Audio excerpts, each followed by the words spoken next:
tó kéré jù tí wọ́n gbọ́dọ̀ máa ṣe jihad tó máa pa àwọn èèyàn lọ́dún fi kulli am òun ni ẹ̀kan lọ́dún ìgbà tó kéré jù nìyẹn. àwọn kọ̀rọ̀ ìgbà tó lọ bá iye Mẹ́kà jẹ́ tán pa àwọn bíi 30,000 àwọn alálàájì ní Mẹ́kà nígbà náà lọ́hùn tí wọ́n ṣẹlẹ̀ kí làláwọn wò kí ló lórí ibú aláwọn wò tó fi pa àwọn thousand ní tán ju omi wọn omi Zemzem òfò tẹ́ mú lénìí omi Zemzem orí ibú tẹ́ ń pín kiri àdúgbò tẹ́ mú omi Zemzem tẹ́ mú lénìí mẹ́yà àdúrà àwọn èèyàn tán pa jù sínú omi Zemzem aswad wọ́n gbé sá lọ after 20 years alhajarul aswad òkúta dúdú òkúta òfò tẹ́ lọ ń pẹ́nu lá ẹ̀yìn òpónú àrìndí àgbàlagbà òpónú akíndánidání àwọn aláyé bàjẹ́ tẹ́ ń kó 10 million lọ síbẹ̀ tẹ́ mọ bí ẹkẹ́tẹ́ tẹ́ ń kó lọ síbẹ̀ yẹn almost 22 years ní òkúta òfò tẹ́ ń bọ̀ yẹn tó lò lọ́dọ̀ Abu Tahir al-Janabi Abu Tahir al-Janabi wàá gba kéwú lẹ́nu mi aṣú ẹ almost 22 years òkúta yẹn lò ìgbà tí wọ́n máa gbé òkúta yẹn fún wọn pieces náà gbé fún wọn wọ́n wá mọ òkúta míì fẹ́yìn òpónú ẹ̀yìn dìdìrìn ẹ̀yìn afọ́fún gbé mu wọ́n máa mọ òkúta fún yín síbẹ̀ wọ́n ní kẹ́ máa wá bọ́ ẹ̀yìn dìdìrìn òpónú àgbàlagbà àrìndí àtọ́lé olóòrùn ẹ̀ wá ń lọ sí kìíní ẹ̀ lọ sùn abẹ́ bíríìjì lọ́hùn yẹn ọ̀dẹ̀. li'anna al-jizyata tajibu ala ahli dhimma fi kulli nítorí pé jizya owó ọ̀yà ó paranà fún àwọn tí wọ́n jẹ́ ahlu dhimma àwọn tí wọ́n wà lọ́ndà mùsùlùmí pẹ̀lú pé wọ́n sọ̀rẹ́ndà pé ok àwọn máa sanwó ẹ máa bọ̀ ilẹ̀ yín a máa gbà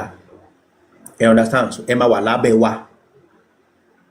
so tẹ bá wà lábẹ́ wa so ẹ máa sanwó fún wa ẹ ti wà lábẹ́ wa ni a ti kọ́ńkà yín àti jẹ̀rú àti jọ̀gá lónìí wà aqallu ma yuf'alu ìgbà tó kéré jù tán máa ṣe eléyìí marratan fi kulli 'am ẹ̀ẹ̀kan lọ́dún ló kéré jù li'anna al-jizyata tajibu ala ahli dhimma ó ní làákàì tó bá ní làákàì ni a máa gbé ẹ wá sókè tó bá ní làákàì àwọn nǹkan ní kí n kà padà wọ́n ní wà aqallu ma yuf'alu ìgbà tó kéré jù tí wọ́n máa ṣe jihad kitabul jihad náà sọ̀rọ̀ nípa ẹ̀ al-Mughni kitabul jihad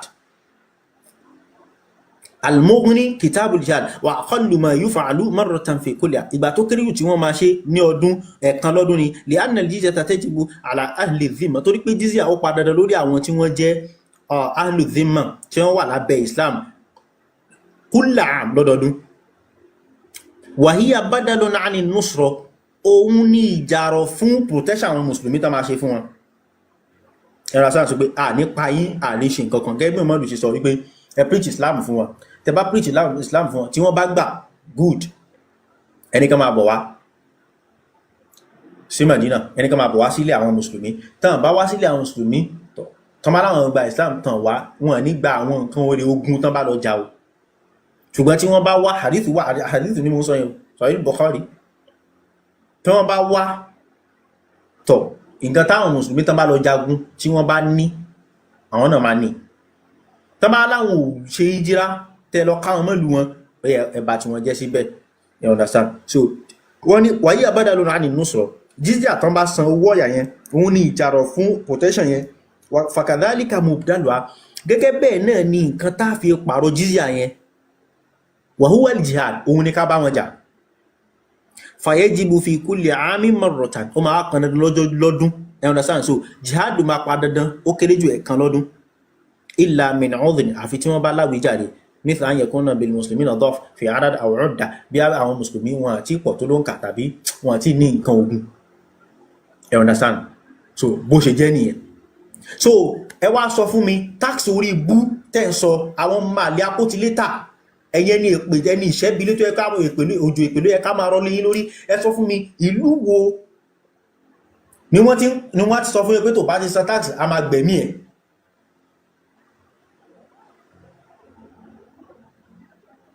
ẹ understand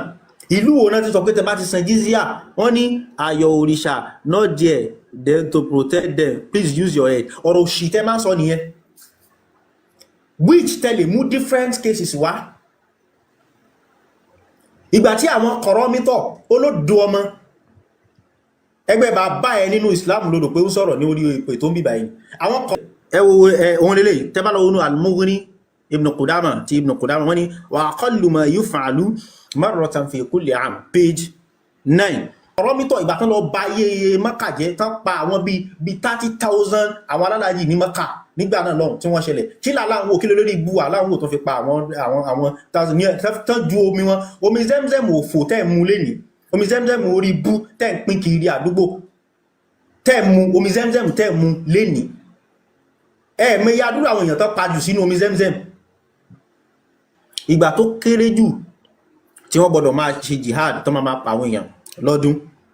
fi kulli am òun ni ẹ̀kan lọ́dún ìgbà tó kéré jù nìyẹn ṣó omi yá jẹ́ kí n bá wọ́ jáde orí burú dànù mẹ́yà àdúrà àwọn èèyàn tó pajù sínú omi Zemzem kí lálá ń wò tí ò lè ṣe wọ́n pa bí 30,000 àbí kan àwọn alálàyé làwọn kọ̀rọ̀ mítọ̀ ni wọ́n padà nù lọ́dún náà lọ́hùn tí wọ́n gbé Hajarul Aswad Al-Hajarul wọ́n gbé sá lọ after 20 years Al-Hajarul Aswad òkúta dúdú òkúta òfò tẹ́ lọ ń pẹ́nu lá ẹ̀yìn òpónú àrìndí àgbàlagbà òpónú akíndánidání àwọn aláyé bàjẹ́ tẹ́ ń kó 10 million lọ síbẹ̀ tẹ́ mọ bí ẹkẹ́tẹ́ tẹ́ ń kó lọ síbẹ̀ yẹn òpónú dìdì ní wá síbẹ̀ àwọn sọ fẹ́mi wípé kíní ẹ ń kó owó ribiribi lọ ẹ máa lọ bọ̀ òkúta lọ́hùn yẹn so gbogbo 22 years almost 22 years ni òkúta òfò tẹ́ ń bọ̀ yẹn tó lò lọ́dọ̀ Abu Tahir Al-Janabi wà gbá kí ó lẹ́nu mi aṣú ẹ almost 22 years òkúta yẹn lò ìgbà tí wọ́n máa gbé òkúta yẹn fún wọn pieces náà gbé fún wọn wọ́n wá mọ òkúta mí fẹ́yìn òpónú ẹ̀yìn dìdìrìn ẹ̀yìn afọ́fún gbé mu wọ́n máa mọ òkúta fún yín síbẹ̀ wọ́n ní kẹ́ máa wá bọ́ ẹ̀yìn dìdìrìn òpónú àgbàlagbà àrìndí àtọ́lé olóòrùn ẹ wá ń lọ sí kìíní ẹ lọ sùn abẹ́ bíríjì lọ́hùn yẹn ọ̀dẹ̀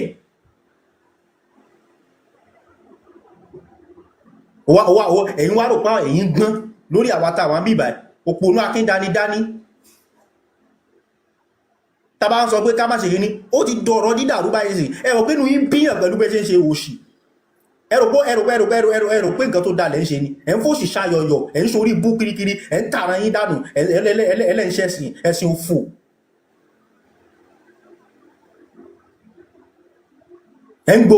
ẹ̀yin tẹ́ bá gbowó ìjókòó jálàbí lẹ́ṣe àǹfààní kan tí Islam ọ̀hún ṣe fún yẹn rí lẹ́yìn kẹ́ lọ tẹnubọ ìkómọ Ganurudeen wọ́n ti ganu síbí wọ́n rí lé ìyá mi lẹ̀ wọ́n lọ wọ́n rí lé kìíní lẹ̀ wọ́n lọ ọ̀dọ̀ yìí rí bá iná wá ganu sí ẹlọ ganu kiri ganu ṣọ́ọ̀sù ní tó tẹnu bọ́lẹ̀ ẹlọ alátẹnujẹ ní òfò tẹ́lú tó tójú bọ́lé ẹran núrù ẹ máa tẹnu bọ́lẹ̀ ẹrù pé ó sì ẹrù pé nǹkan tó dalẹ̀ ń ṣe ni kí lálá ń wò àwọn ọ̀rọ̀ burúkú ẹ̀ máa ń bí mi nínú àwọn kìíní iṣẹ́ rí àwọn kìíní kan àwọn lọ́jíkì kan bẹ̀ tó pé máa ń bí mi nínú tẹ́ bá ń lò ṣe láwọn kọ́kọ́ sì ń bẹ̀ tó pé tẹ́ bá ń lò àwùsí wo pé ok improve point ni but àwọn lọ́jíkì kan kí ni àwọn òrìṣà kan wò tán fi ṣe kí ni ó máa ń bí mi nínú no matter what ẹni tó lò it is not right tó bá sọ wípé kí làwọn òrìṣà wò tán fi ṣe kí ni kan báyìí kí ni lágbájá wò tán fi ṣe kí ni ṣé kò sí Christian tó sì ń ta ni ṣé kò sí Muslim tó sì ń ta ni kí làwọn wò títí ẹ fi bàjẹ́ all those points kò count me like him reading all those points go count rárá it's not counted go count you will boss orieto you will be speaking rubbish you will be speaking nonsense kí náà wò tán fi ṣe kí ní kí náà wò tán fi pa a lot of alálàájì and I calm down kí ni aláwọ̀ tán fi àwọn mílítìrì Amẹ́ríkà calm down out of context out of context ni ẹni sùúrù out of context wọ́n wá ní ẹṣẹ́ sùúrù bàbá mi jàre wọ́n wá sọ tó rí burúkú kan fún wa wípé Suratul Fil kí ló orúkọ sóròfò yìí náà Suratul Fil alam tara kayfa fa'ala rabbuka bi ashabil fil wọ́n sọ story ìwèrè fún wa alam tara kayfa fa'ala rabbuka bi ashabil fil orí nǹkan tó olúwa rẹ̀ ṣe olúwa yẹn wá fọ́jú tí ẹ tí olúwa yẹn wá rí nǹkan kan ṣe mọ́ nígbà táwọn kọ̀rọ̀mítọ̀ wá pa wọ́n dànù níbẹ̀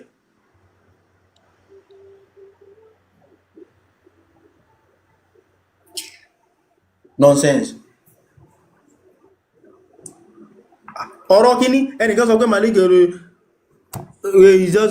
just so emotion ọ̀rọ̀ emotional call sincerely speaking ọ̀rọ̀ emotional kọ́ ló wà nílẹ̀ ó yẹ ká máa sọ sẹ́ǹsì sí wọn lórí lẹ́ẹ̀kọ̀ọ̀kan ṣé rò pé nǹkan tẹ́ ń ṣe dáa ni kí lẹ̀ ń ṣe tó jọjú ń sìn kí lẹ̀ ń ṣe tó ń jọjú tàbá ní kẹ́ wá sọ̀rọ̀ ẹ máa gbéra yín ẹ̀yin nìkan lẹ mọ̀ ọ̀rọ̀ sọ ẹ̀yin lẹ gbọ́n jù ẹ̀yin lẹ dẹ̀ gọ̀ jù.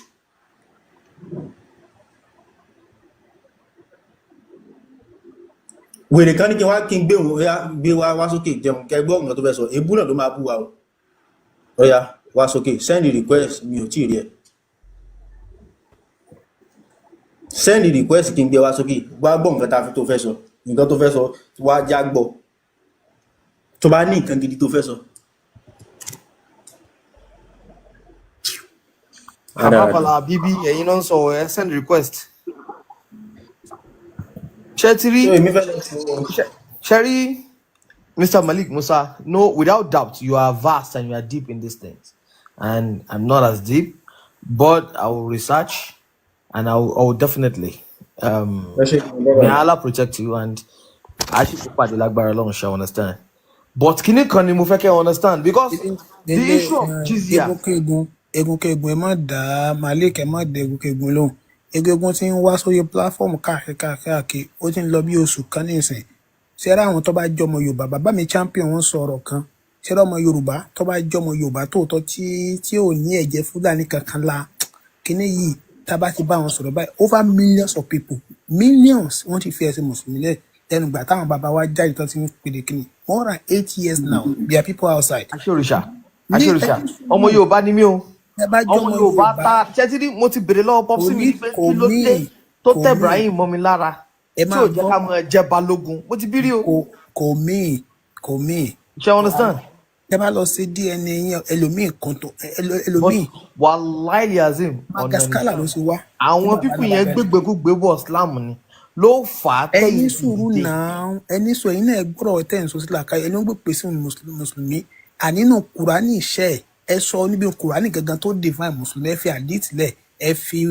gbogbo tíra lẹ fi kíní kan kíní rẹ ẹ sọ àyà kan nu Kùránì tó ní ká ẹ fẹ́ràn ọmọ ìyá yín tí ì ṣe mùsùlùmí.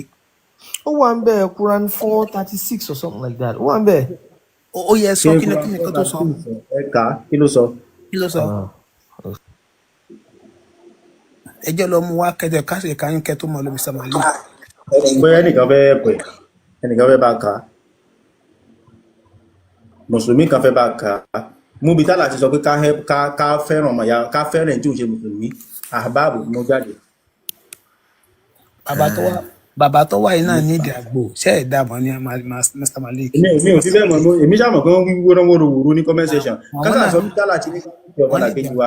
Ó yẹ sọ fún wa. Ibi tálà ti ní kíni. Ká nífẹ̀ẹ́ kíní ètò láyé kọ́ yìí ni. Ètò láyé kọ́ iye àwọn ilé náà bàbá àwọn ẹ dá wọn lóhùn. Wọ́n lè jètò láyé. Ọjọ́ ni àwọn náà níjà gbò.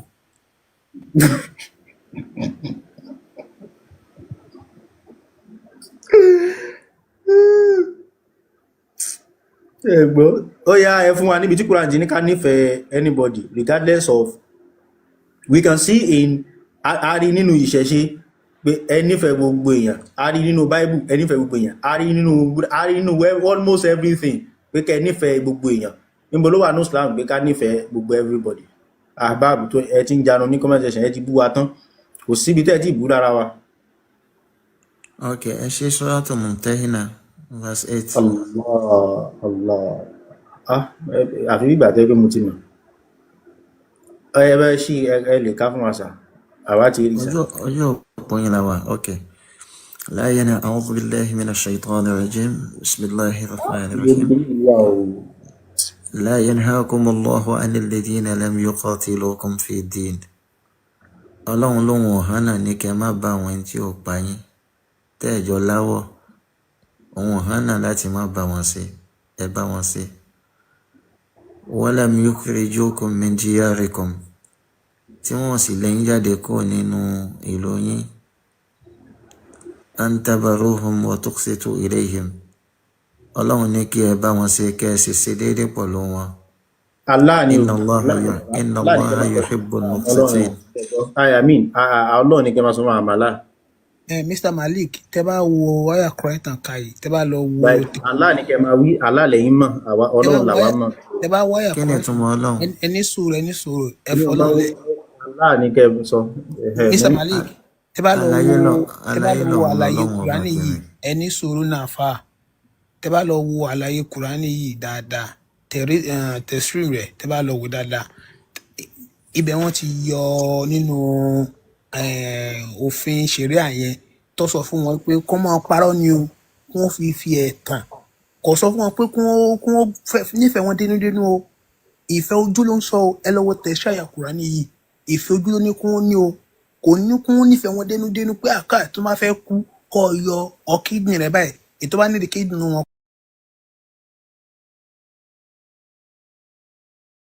ìtẹ́kàn dára yín láàmú àní ẹkú ìfẹ́ bẹ́ẹ̀ ojú tó kùn síbẹ̀ ti bímọ ìfẹ́ ojú ọ̀nà kọ síbẹ̀ o ebe ti bímọ ẹkú ní ẹgbẹ́ òkùnkùn náà ṣé ní kẹ́ ẹ ṣe ẹgbẹ́ òkùnkùn ni. ẹgbẹ́ òkùnkùn tí àwọn èèyàn ń ṣe tán fi ń là láyé ìbá dá kí n má sí lọ àwọn ọmọdọ́mọ yẹn ò jẹ́ ń bẹ̀ wọ́n ṣe ń pa wọ́n ní ẹgbẹ́ òkùnkùn tí wọ́n ṣe ń pa wọ́n ní ẹgbẹ́ Haúsá òkùnkùn tẹ́ yóò sí nílẹ̀ Yorùbá tẹ́ ìṣẹ́ fi pọ̀ nílẹ̀ Yorùbá èyí tẹ́ wá sí ẹ̀yin lẹ kó wèrè àtòrí burúkú wọ̀lú ẹ fi ẹgbẹ́ òkùnkùn lẹ̀ gbogbo ọmọ ní èyí tẹ́yìn ò sí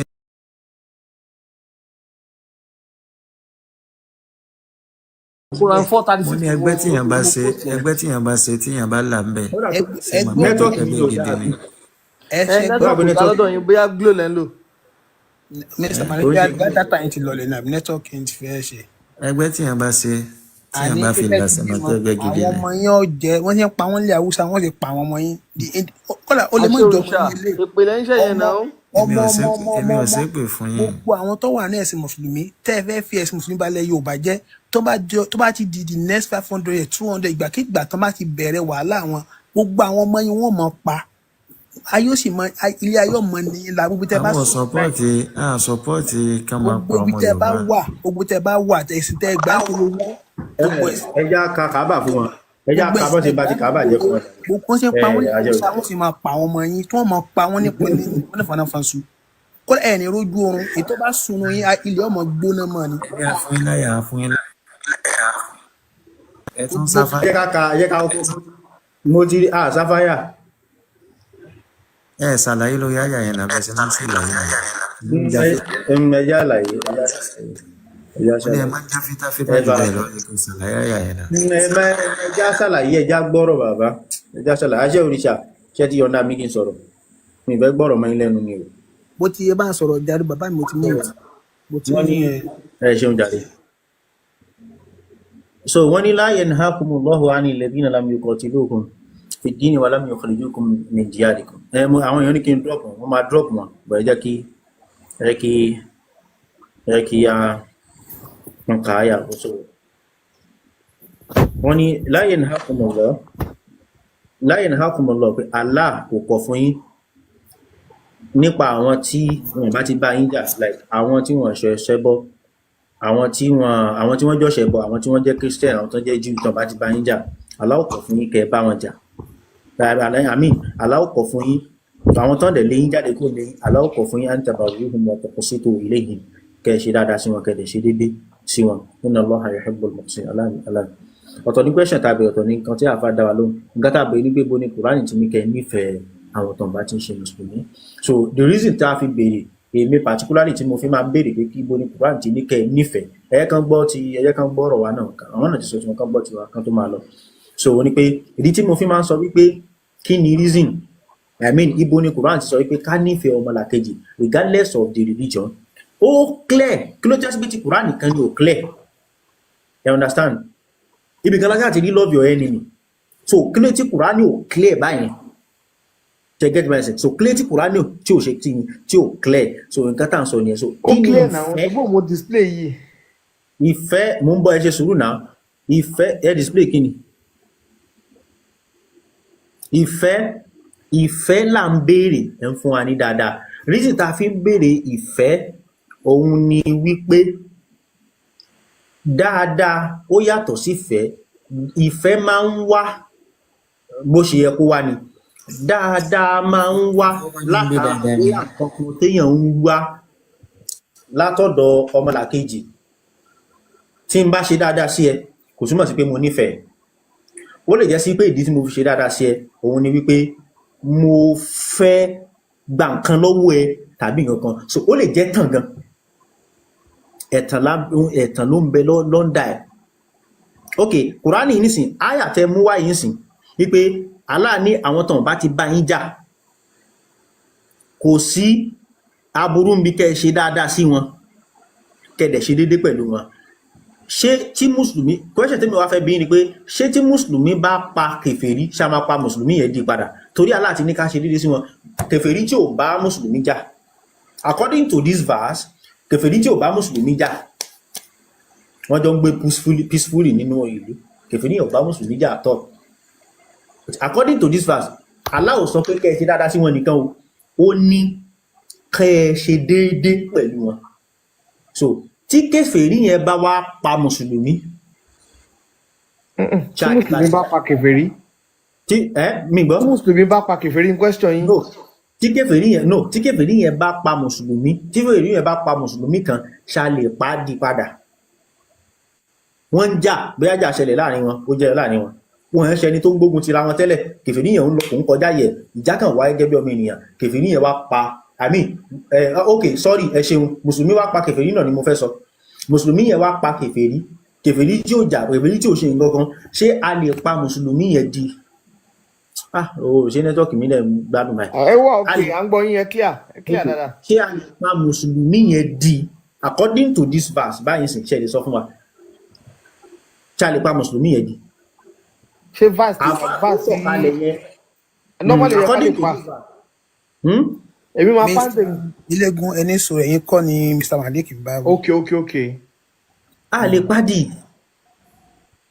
lè pàdì nítorí pé hadithu lámọ́lẹ̀, hadithu 111 nínú Sahih al-Bukhari, hadithu 111 wala yuqtalu muslimu bi kafir, a gbọ́dọ̀ pa mùsùlùmí láyé nítorí pé ó pa kèfèrí. Ẹ fẹ́ máa kọ́ ẹ̀ tí ìfẹ́ ká ẹ fẹ́ máa jálù mí nì ló jẹ́ kí n kókó lè létò. So Ilégun Kùránì tẹ́lẹ̀ ọmọ ìyá mi àbí kílẹ̀ yẹ kí n pè yín gan, ẹ má máa ṣàbòsí ọ̀rọ̀ Ọlọ́run. Àyèmáyà àdéhìsì tó sọ fún wa, àyèmáyà àdéhìsì tó sọ fún wa ń pé ká gbẹ̀tọ̀ ẹlẹ́tọ̀. Mo béèrè question ẹ ń sọ so a ní mùsùlùmí ṣó lè pa, ẹ dá wa lóhùn, ẹ dé dá wa lóhùn, so ìyẹn ti lọ nìyẹn. So mùsùlùmí ò lè pa, so ẹ̀tàn ní àyà yẹn kò sí nǹkan tó, ìfẹ́ la béèrè. So àyà yẹn kò sọ nìkankan pé kẹ́ ẹ nífẹ̀ẹ́ nìkankan níbí báyìí. Ó ní àwọn mùsùlùmí tàn bá ti bá yín jà kò sáburú níbi kẹ́ ẹ ṣe dáadáa sí wọn. Kódà nínú àgbọ́yé logically bákan náà kò sáburú níbi kẹ́ ẹ ṣàìdá sí wọn. Tẹ bá fẹ́ go logical, as in ẹjọ́ ẹ jẹ́ kí n sọ̀rọ̀ yìí kí n tọ́ délẹ̀ kẹ́ lè understand mi. This verse tán mú wáyé, èmi béèrè wípé ibo ló wà nínú Kùránì pé ká nífẹ̀ẹ́ ọmọlàkejì wa regardless of the religion tẹ́nìyẹn ń ṣe. Wọ́n ní Allah ní la yanhakumullah, Allah ò kọ̀ fún yín, anil ladhina lam yuqatilukum fid din, nípa àwọn tí wọ́n bá yín jà níbi ẹ̀sìn yín, wa lam yukhrijukum min diyarikum, tán lè yín jáde kúrò nílé yín, an tabarruhum, kẹ́ ṣe dáadáa sí wọn, Allah kọ̀ fún yín kẹ́ ṣe dáadáa sí wọn, wa tuqsitu ilayhim, kẹ́ ṣe dédé pẹ̀lú wọn. So ìfẹ́ là ń sọ, you are talking about dáadáa is 100% different from ìfẹ́. So ibo ni Quran sọ pé àbí Muhammad sọ pé ká nífẹ̀ẹ́ àwọn tí wọ́n bá ti ṣe mùsùlùmí, nǹkan tá à ń sọ fún yín yẹn. So ẹ lè ṣe dáadáa síyàn nítorí pé ẹ fẹ́ gba nǹkan lọ́wọ́ ẹ̀. Mo lè kórìíra, ó lè jẹ́ ẹni tí mo hate jù láyé, ó lè jẹ́ ẹni tí mo hate jù láyé kí n lè ṣe dáadáa sí ẹ. Bóyá mo fẹ́ gba nǹkan lọ́wọ́ ẹ̀ ní gbà tí nǹkan tá à ń sọ kọ́ nìyẹn. So àwa mọ̀ wípé gbogbo nǹkan tá à ń sọ ń bì báyìí ó wà applicable sí àwọn ìgbà tẹ́ bá fẹ́ dọ́gbọ́n, ẹ fẹ́ lọ tíkọ́ wọ àárín àwọn èèyàn, àwọn bíi làkúndínù kún wà díẹ̀ yẹn, ẹ máa lò papọ̀ mélèé, tẹ́ bá ti ṣe tẹ́ ẹ máa dà wọ́n nù, ẹ máa bá yín wọn dànù. Àwọn àyà mi wà tẹ́ máa lò tọ́wọ́ yín bá ti jẹ̀kú dà tán. Ẹ understand? So ìfẹ́ la béèrè dáadáa lẹ fún wa. Gbogbo àyà kan ní pátá, bàbá mi ẹ jẹ́ kí n ṣàlẹ́ rẹ̀ tán dáadáa. Gbogbo àyà kan ní pàtàkì ló ní time, ó dẹ̀ nígbà, ó dẹ̀ ní ìdí tó fi sọ̀kalẹ̀. Gbogbo àyà kan tó kọ́kọ́ sọ̀kalẹ̀ eléyìí tẹ́ bá ti wọ ní ìlú kan, tẹ́ fẹ́ tí ẹ̀sìn mùsùlùmí ti ń wọlé, tẹ́ ń mú wá, àwọn àyà kan tẹ́ máa lò nìyẹn. Tẹ́sìn mùsùlùmí ti wọlé tẹ́ fi fìdí lélẹ̀, àwọn àyà kan tẹ́ gbọ́dọ̀ lò wá. ó ti ṣàlàyé pé ibi tí ọba tí tẹ́rì ìtẹ́yìn kan gbé wá eléégún àbí egungun wòlébà tẹ́ bá pọ̀ kọ́ra yín ayàkùnrin tẹ́ gbé wá yẹn ẹnu owó tẹ̀sí rẹ̀ kò ṣàlàyé pé kẹ́ ẹ nífẹ̀ẹ́ ọmọnìkejì yín mùsùlùmí sí mùsùlùmí ni tí wọn bá ṣe mùsùlùmí kò ẹnu owó tẹ̀sí àyà yẹn. ẹ ṣe àṣẹ òrìṣà ibùn èmi kódà ẹ wò ó tẹ̀síìrì gan mú kọ́ fẹ́ gbé wá tẹ́lẹ̀ ẹ ṣe ìjàdé àṣẹ òrìṣà náà mi létí ẹ ká lọ ka tẹ̀síìrì tó bá rí ìfáà tó ti wà ní ojú ọ̀rẹ́ ní tí mo ti gbé síbẹ̀ mú kàn gbàgbé ni ẹ ṣeun tẹ́ náà mi létí wọ́n ní ikhtalafa ahlu ta'wil fi alladhina a'unu bi hadhihi al-aya aláìní ká nífẹ̀ẹ́ gbogbo èèyàn wọ́n ní ikhtalafa ahlu ta'wil àwọn tí wọ́n jẹ́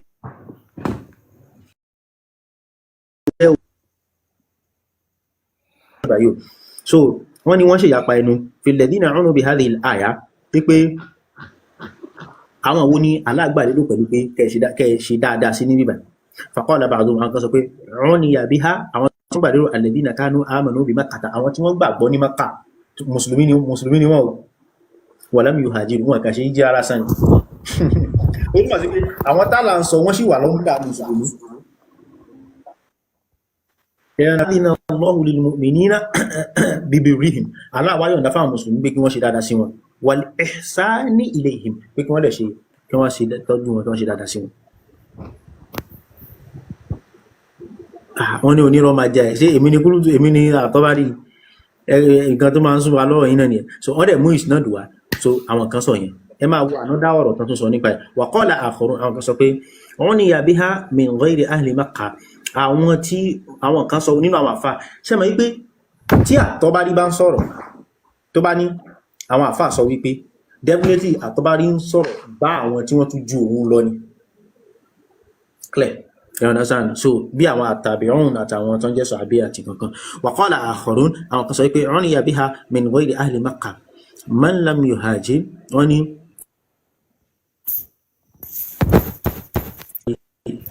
ara Makkah tí wọ́n ṣe understand so not just anybody so ó ní wa qala akharun àwọn kan sọ pé bal uniya biha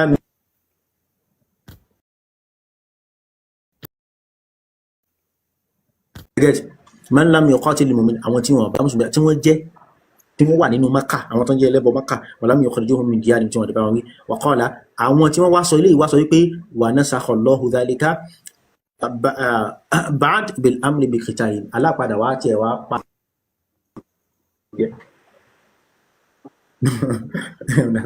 alápadà wá pa wọ́n rẹ́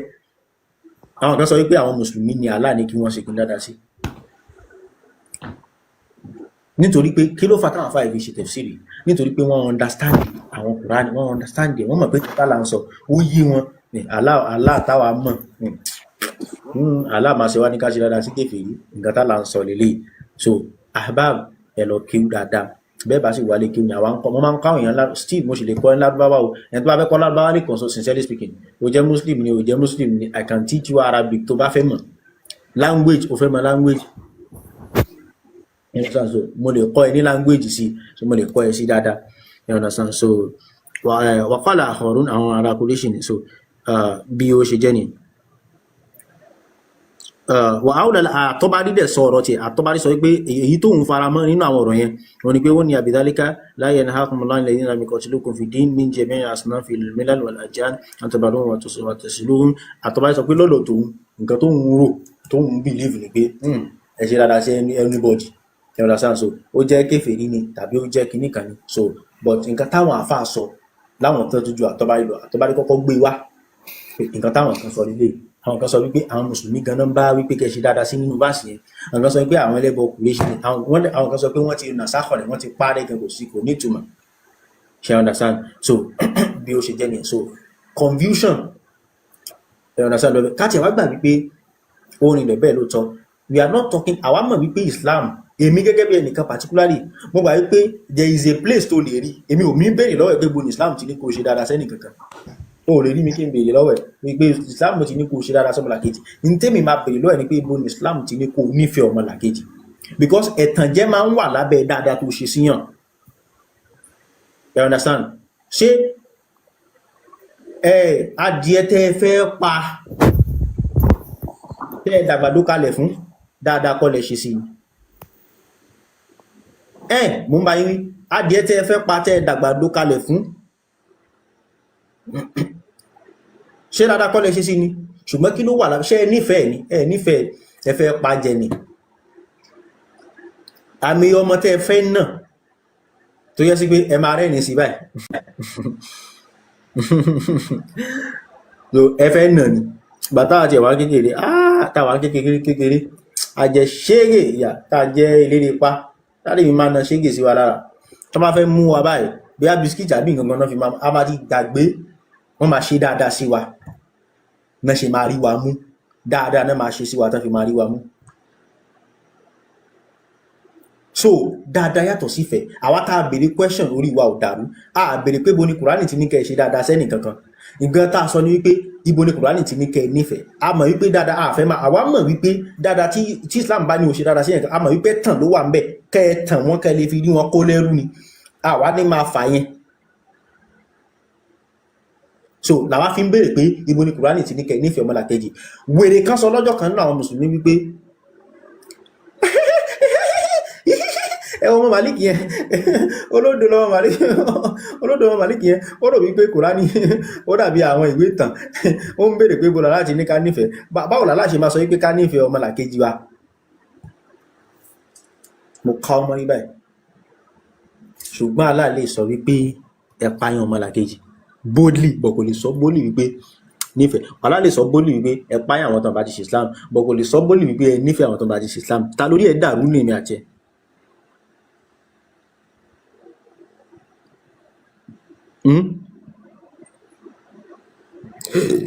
Mr. Malik àáfàá tó wọlé kan yẹn ó mọ nǹkan tó ń sọ ó gbọ́dọ̀ mọ̀ pé ẹgbẹ́ òkùnkùn ní Islam náà ẹgbẹ́ náà fi náà rẹ̀ sọ pé ẹgbẹ́ òkùnkùn kan tún wọn sí Nàìjíríà ò fi lọ dáadáa òun náà mọ̀ àwọn òṣè yẹn ilé ẹwọ́ padà dá ìyẹn olórí burúkú tá a bá ti lé yín dànù ó lè pẹ́ ó lè yá á padà lé yín dànù lọ́sọ́ ọmọ Yorùbá tí ó gbọ́ kan tá à ń sọ yìí tí ò ní fi Islam lẹ̀ Èpè yìí pọ̀, ó dára. gbogbo ẹ̀yin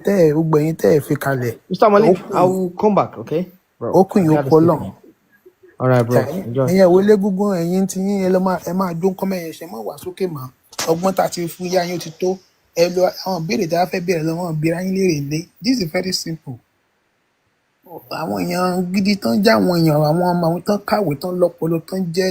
tán ní certificate gidi lọ́wọ́ tó pọlọ wọn pé tí bá ti bá wọn sọ̀rọ̀ ó máa yé wọn 2+2 4 1 - 2 1 ó ti yóò clear kí n ṣe nǹkan tó le kíní kan kí wàá ní kí n ṣe èdè mi ló máa ń sọ̀rọ̀ bẹ́ẹ̀ yẹn ń sọ̀rọ̀ yẹn náà ìmọ̀ bẹ́ẹ̀ sì ń tọ́jú ọmọ ńlé Mr. Malik ẹ kú ètò jàre ẹ ṣeun jàre bàbá ká sọ àdúrà ọ̀rọ̀ yẹn fún yẹn kọ́ mọ́ ní kí ni kí wàá ṣe báyìí kí wàá ní ká máa ṣe báyìí láì ṣe ìjìnlẹ̀. bẹ́ẹ̀ ni nǹkan tí mo sọ lẹ́ẹ̀kan náà nìyẹn so ẹ yẹ kí n finalize ẹ̀ fún wọn bọ́n ṣe ba ayé àwọn ará hajj jẹ́ ẹ lọ search ẹ̀ ní anywhere tẹ́ bá ti rí ẹ lè search sórí AI fóònù ẹ lè tẹ́ sẹ́nu ẹ lè search ẹ̀ níbi àwọn wo ni Kọ̀rọ̀mítọ̀ so wọ́n kún wọn ní Kọ̀rọ̀mátíàns you understand so ẹ lè search wọn Kọ̀rọ̀mítọ̀ so ní Lárúbáwá so wọ́n ní ìgbà ọdún 29 sí ọdún 930 CE you understand so tó jẹ́ 317 AH so àwọn ìkọjọ kan bẹ tó ń pè ní Kọ̀rọ̀mítọ̀ so get so Abu Tahir al-Janabi òun ni ọ̀gá wọn so wọ́n ṣe sí Kaaba wọ́n jí òkúta al-Hajar al-Aswad gbé so wọ́n dẹ̀ pààyàn àwọn alálàájì tó 30,000 nígbà náà lọ́wọ́ yẹn so 30,000 alálàájì and wọ́n dẹ̀ ju bọ́dì wọ́n jù sínú omi Zemzem tí ẹ̀yin mùsùlùmí tẹ̀ mú lónìí tẹ́ ń pè ní the purest so the purest so torí àwọn Kọ̀rọ̀mítọ̀ yẹn yaqtuluna an-nasa fi kulli makanin dakhil al-haram wọ́n pa àwọn èèyàn ní gbogbo haram wa fi turqat wọ́n tó bá nídìí àwọn tíra yẹn mo ní àwọn ìwé bíi 3-4 lórí ọ̀rọ̀ Kọ̀rọ̀mítọ̀ ó pọ̀ gan tí wọ́n ṣe lórí àwọn Kọ̀rọ̀mítọ̀ yẹn so yaqtuluna an-nasa fi kulli makan dakhil al-haram wọ́n pa gbogbo àwọn èèyàn nínú haram gangan náà pa àwọn èèyàn sí dànù but wèrè Allah òun wòran kò ní kankan ṣe fún wọn so tán fi pa àwọn èèyàn rẹ̀ tán wá ṣe hajj ń bẹ̀ so wa turuqul hajj al-qadima min al-Iraq wa Sham wa ghayriha gbogbo ojú ọ̀nà náà ti ń pa àwọn èèyàn dànù láwọn kọ̀rọ̀mítọ̀ yẹn pé èyí rí ibú tẹ́ ẹ̀mọ̀ Islam ṣe ọlá pé àwọn kọ̀rọ̀mítọ̀ yẹn dẹ̀ ní Muslim làwọn náà but àwọn ò believe nínú gbogbo nǹkan tẹ́ ń ṣe yẹn ẹ̀rọ sọ pé gbogbo nǹkan tẹ́ ń ṣe yẹn nonsense ni ẹ ṣe lè máa forí balẹ̀ fún máa kan inú bí wọn pa ogun wọn rẹ ẹ̀rọ sọ so wal amru alladhi athara bis-salbi fi a'dad al-hujjaj al-qadimin léètò yẹ sí pé ó ní orí pa like ó ní negative impact lórí àwọn tí wọ́n wá sí hajj wa aman bada a'dad al-hujjaj wal-mu'tamirin yaqil òǹkà àwọn tí wọ́n jẹ́ alálàájì tí wọ́n dẹ̀ jẹ́ ó bẹ̀rẹ̀ sí ní kéré wọn ṣe hajj àwọn èèyàn bẹ̀rẹ̀ sí ní sá àwọn èèyàn sá fún ilé Allah ẹ̀rọ sọ so wa tahawat suratul abbasiyyin akthar wa akthar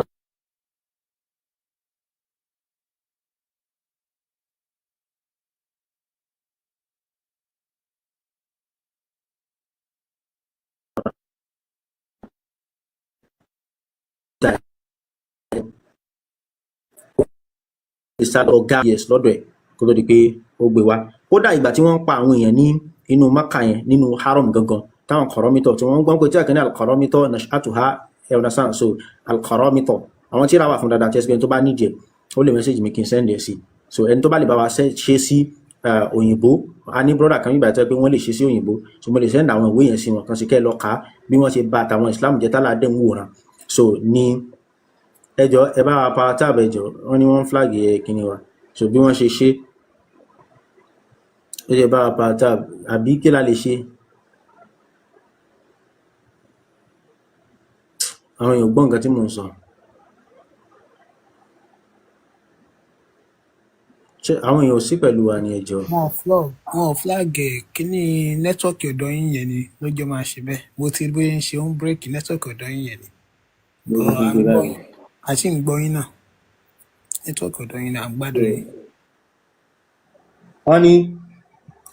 yẹ́rùí ibn Jazar an rajulin thiqa lọ́dọ̀ ọkùnrin kan wọ́n ní wọ́n gbà látọ̀dọ̀ ọkùnrin kan tó jẹ́ olódodo mayeli haddathani man athiqu bi ẹni tí mo fọkàn balẹ̀ sí tó jẹ́ olódodo ó sọ fún mi qala dakhala ba'du ashabil Qarmati àwọn kan nínú àwọn tí wọ́n jẹ́ ara wọ́n wọnú al-masjid al-haram wọ́n wọnú masalasi haram ìgbà tí wọ́n lọ bàbẹ̀ jẹ́ tí wọ́n lọ jà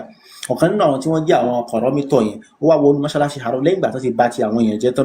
tán pààyàn àwọn alálàájì ní ibẹ̀ you understand so wa huwa rakibun yamshi bi dabbatihi ala ba'di jismi ó ní ọ̀kan nínú àwọn tí ṣẹlẹ̀ yẹn ṣẹlẹ̀ sí òun ló ń give information yẹn wọ́n fi wá kọ ìtàn yẹn kalẹ̀ kò tí ì pààyàn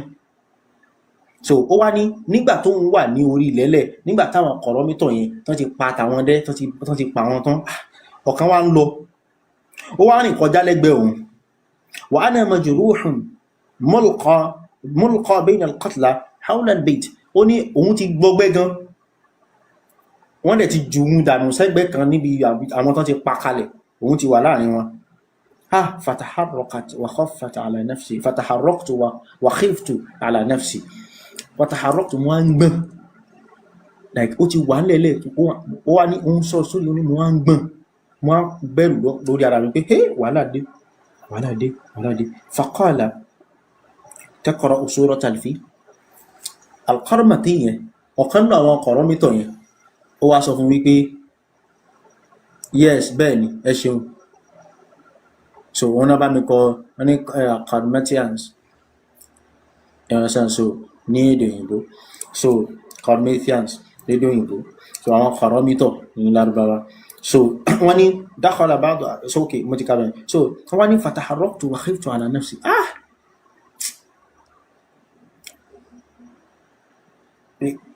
mo wá yí mo ń gbọ̀n faqala ọ̀kan nínú àwọn Qaramítọ̀ yẹn ó wá sọ fún mi wípé taqra'u suratal Fil ṣo máa ń ka suratul Fil wọ́n ti páyàn àwọn èèyàn kalẹ̀ alálàájì kan ló ń sọ̀rọ̀ yìí wọ́n dẹ̀ rẹ́kọ́dẹ̀ kalẹ̀ wọ́n ti páyàn àwọn èèyàn kalẹ̀ ẹni yẹn wá sọ pé òun ò tí wàá kú bọ̀ ó ti gbọgbẹ́ ọ̀kan náà tán lọ ṣọṣẹ́ fún wọn yẹn wọ́n sọ pé ṣe bó máa ń ka suratul Fil qultu na'am bẹ́ẹ̀ ni mo máa ń ka suratul Fil náà qala ó ní fa ayna tilka tayrul ababil. Ìgbà tó nǹkan Suratul Fil tó sọ fún yín, ọ̀kan náà àwọn kọ̀rọ̀mítọ̀ yìí ló ń sọ fún tán lọ pa nínú haram gangan, nínú haram Makkah, Kaaba, níbi Kaaba yẹn. You understand? So pé at-tayrul ababil tán sọ fún nínú Suratul Fil pé alam tara kayfa fa'ala rabbuka bi ashabil fil, ó ní bí Olúwa rẹ̀ ṣe ṣe pẹ̀lú àwọn ashabul fil, alam yaj'al kaydahum fi tadlil, ó ní bó sọ ètè wọn di òfo, wa arsala alayhim tayran ababil, ó wá rán àwọn ẹyẹ tán fọ́nká sí sánmà, ó rán sí wọn.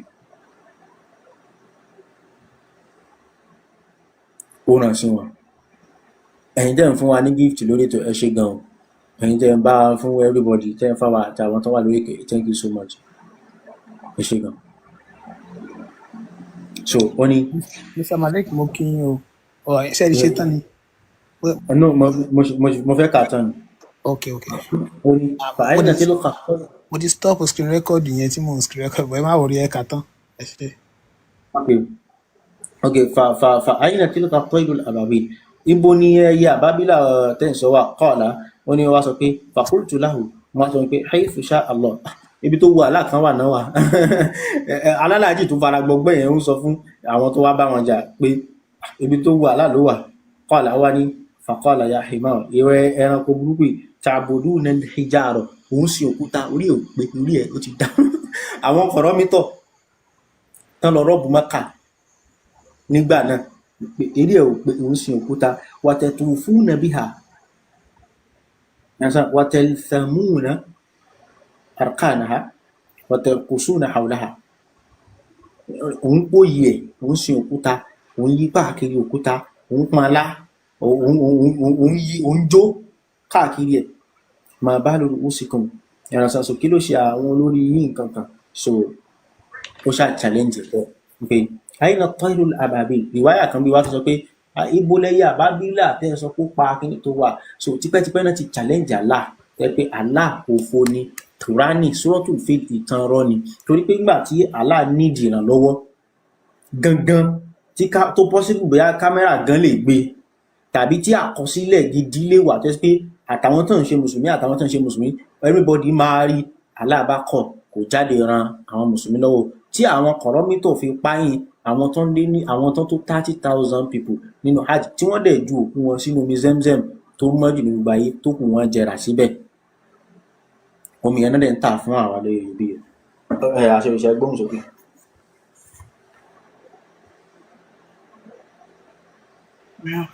Mi kàn tún fẹ́ sọ pé kò sẹ́ni tọ́nà ò lè mú ni. Donald Trump ó ń janu lónìí, ẹ̀dá ìbí ṣe ń janu tó ní tí ń sọ rẹ̀ di ọ́fẹ́sọ rẹ̀ ìdọ́lọ́run.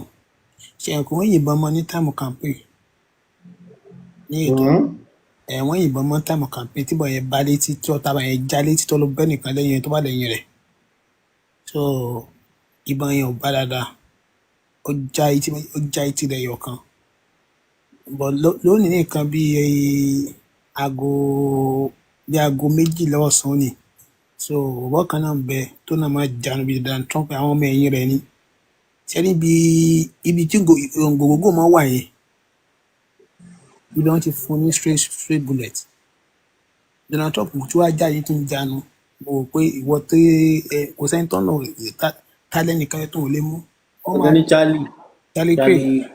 níbi gògógó, níbi ìhò tí wọ́n wà bí ọ̀lọ́ fún yẹn, níbi ìhò yẹn gangan wọ́n ti fún ní ṣúta láti ibi wọn mọ bí ìbọn yẹn ti wá, wọ́n kàn bù kẹ́ lásán nígbà tí Glasgow bá bọ́lẹ̀ ni ọjà ọrùn yẹn sí méjì ni. So gbogbo àwọn ìwà tó burúkú tán ti wù ní o, kì í ṣe nǹkan mi o. Àwọn pípọ̀ yẹn dà sọ àlébù wọn náà, wọn kálukú náà ń jà fún ìgbẹ́ náà ni. Kí wọ́n máa lè kan kọjọ́ kí wọ́n gbà lóṣẹ lọ́wọ́ tiẹ̀. Òfin visa Amẹ́ríkà, ìlú bàbá yín tẹ́ tó ọ̀nà tó dá yín sí, ẹ tó fẹ́ tà fún ìlú mi, ó lò sí kéèké pé kò sí nǹkan ìlú wa dá o, ọ̀lẹ ní dáwọn láàmú, ọ̀lẹ àti ronú àti ṣiṣẹ́ wọ́n ṣe jó kalẹ̀ táwọn ìyá kan wá ń kúnlẹ̀ fún wọn yẹn ó ti dùn mọ́ wọn tó jẹ́ wípé ẹlòmíì gan tó máa ní kó gbin àgbàdo kan bí ó ṣe gbé kó kàn ti ìka àárín kó tì bọ̀lẹ̀ kó fi àgbàdo sí i. ẹran mi létí ẹ̀yin lẹ́rán mi létí oko wà ńlẹ̀ o tá a fẹ́ roko àwọn àwọn tájọ lọ máa roko tájọ lọ dá tó máa lọ dáko so ẹni tó bá wà interested tó bá wà ní ẹ lè bá mẹ́sàgì mi privately ká sọ̀rọ̀ so tó wà lára ní Lagos State so ẹ lè mẹ́sàgì mi so ẹni tó bá jẹ́ àgbẹ̀ tó lè ṣiṣẹ́ so a lè kájọ ká dòwò pọ̀ ká ṣiṣẹ́ ká dáko ká máa fà ẹ̀yin lẹ́rán mi létí àwọn ilẹ̀ kan wà so even ẹni tó bá lè ṣe iṣẹ́ àwọn tó ń ṣe ẹlẹ́dẹ̀ so àwọn tí okay thank you my brother mi àwọn tí wọ́n lè sin ẹlẹ́dẹ̀ tán mọ́ bá ṣe ń tọ́jú ẹlẹ́dẹ̀ so àti ewúrẹ́ so àwọn tó bá wà lára ní Lagos State tó ṣe pé wọ́n lè ṣe tán dẹ̀ máa gba owó